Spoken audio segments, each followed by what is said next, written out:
തൃശൂരിൽ ജയം പ്രഖ്യാപിച്ചാൽ തൊട്ടടുത്ത ദിവസം ശ്രീ നരേന്ദ്രമോദി സംവിധാനം ചെയ്യുന്ന വികസനത്തിന്റെ സ്വരൂപം തൃശൂരിൽ പതിവ് ചെയ്യാൻ തുടക്കം കുറിക്കപ്പെടും.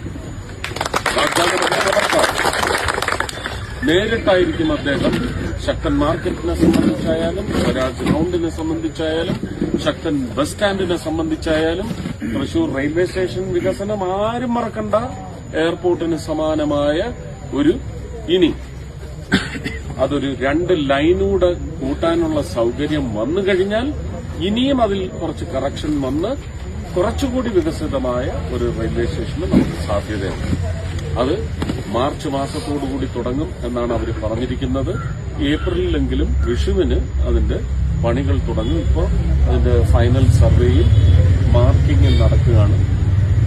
കുറ്റിയടിച്ച് വാനം തോണ്ടി അതിന്റെ പില്ലറുകൾ വന്നു കഴിഞ്ഞു. ബേസ് വർക്ക് തുടങ്ങും ഏപ്രിലിൽ എന്നാണ് ഞാൻ വിശ്വസിക്കുന്നത്. 30 മാസത്തെ സമയമാണ് കൊടുത്തിരിക്കുന്നത്. അത് ഉദ്ഘാടനം ചെയ്യാൻ ശ്രീ നരേന്ദ്രമോദി തന്നെ നേരിട്ട് വരണമെന്നുള്ളതാണ്. അങ്ങനെ ഒരു ഉത്തരവാദിത്വം അദ്ദേഹത്തിനുണ്ട്. തൃശൂർക്കാർ അങ്ങനെ ഭാരതീയ ജനതാ പാർട്ടിക്ക് ഒരു ചിന്തിക്കാൻ പറ്റാത്ത ഒരു വിജയരേഖ തൃശൂർക്കാർ കുറിച്ചിട്ടുണ്ടെങ്കിൽ ഈ വികസനത്തിന്റെ തുടക്കം കുറിക്കുന്നതും അദ്ദേഹത്തിന്റെ കൈകൊണ്ടാവണം. അതിന് അദ്ദേഹത്തിന് ഒരു ഉത്തരവാദിത്വമുണ്ടെന്നാണ് ഞാൻ വിശ്വസിക്കുന്നത്. എന്തായാലും അതൊക്കെ നടക്കട്ടെ.